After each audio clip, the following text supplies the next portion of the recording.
Hello YouTube, today for your reviewing pleasure, I have the Revell 1953 Chevy Lowrider.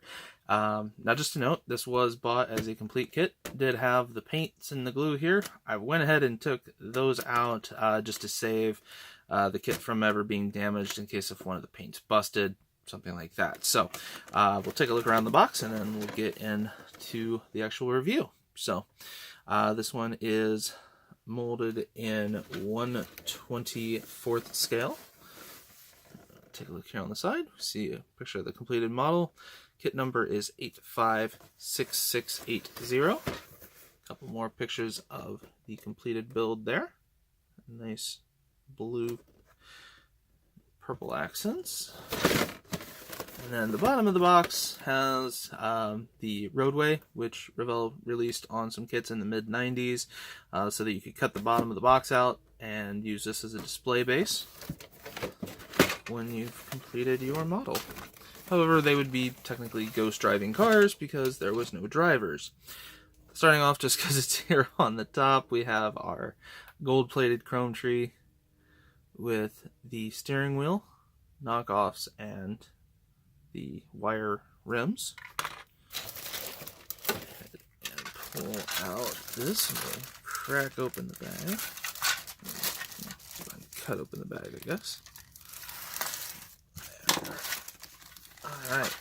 Actually, go ahead and dig down for the instructions first. Thinking about that.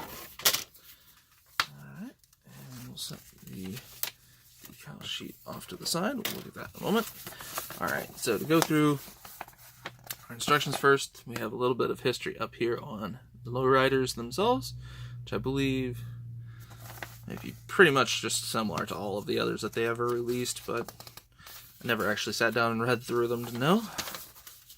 Starting off, a little bit different on this one. We actually start with the chassis, putting the rear differential together, drive shaft into place, putting the lower suspension on the front, and have our engine assembly, which is a straight 6.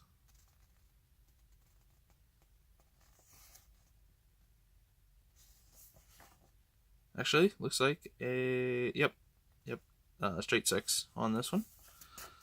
Something a little bit different than your standard V8. We do have our triple carbs. And then check out the Medusa of a exhaust on that one. And we have our radio going in with our dashboard, our seats. Basically giving you an option as to which steering wheel you want to use. So you can build this stock or as the lowrider.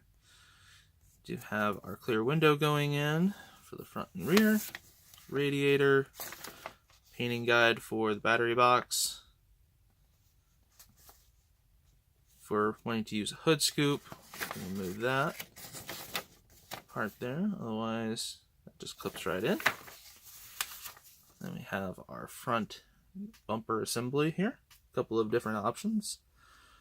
And a couple of different options here for tail end as well. Have our side skirts, fender skirts.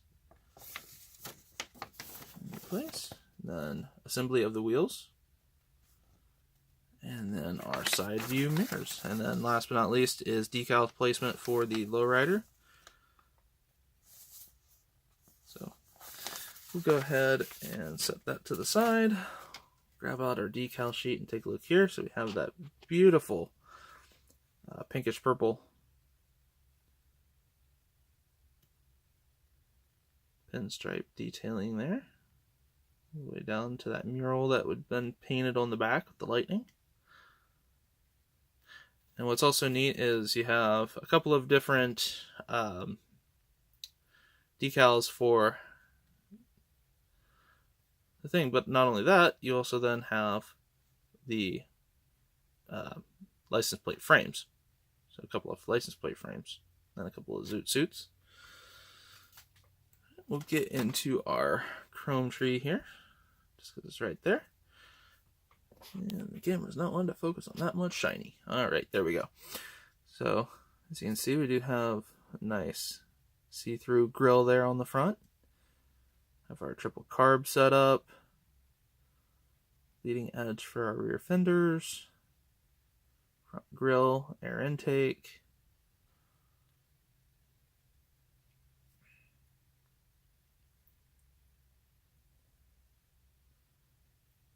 Couple of antennas here, which these might be a little bit fun to get off.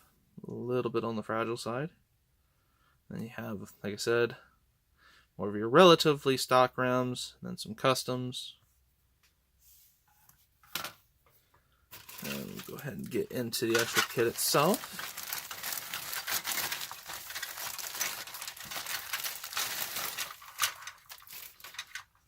So we have our body, and as you can see, it is in this metal flake. That's the best way. Metal flake plastic is the best way that I can explain it. So all of the little dots is not any sort of paint. As you can see, I had opened the bag. That is their idea that you don't have to paint it. You could just clear it with the decals on it, and it would look neat. I don't know if that would really be true or not. Have our interior tub.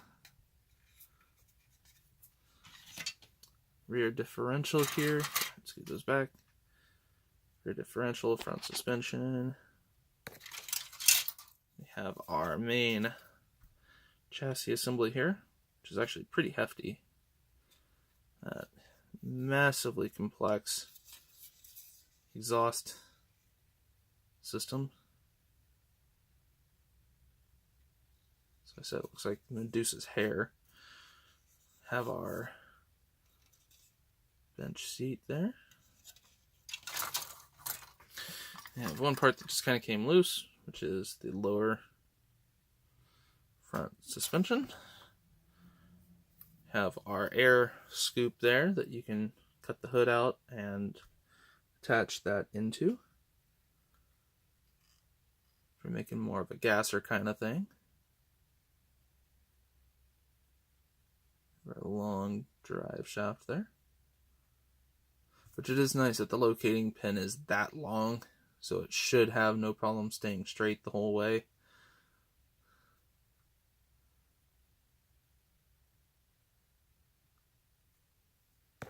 There's that, and then our straight six and hood. Couple of leaf suspensions and wheel backs. And then last but not least, in here I have our protective parts.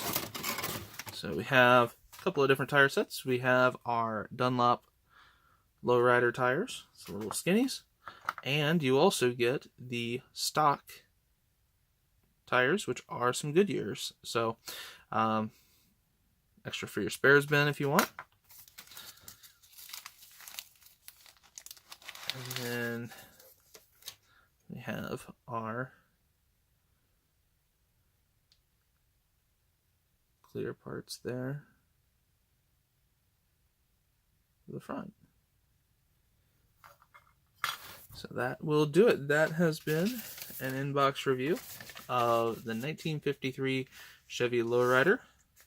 Hope you've enjoyed the video. Have a wonderful rest of your day.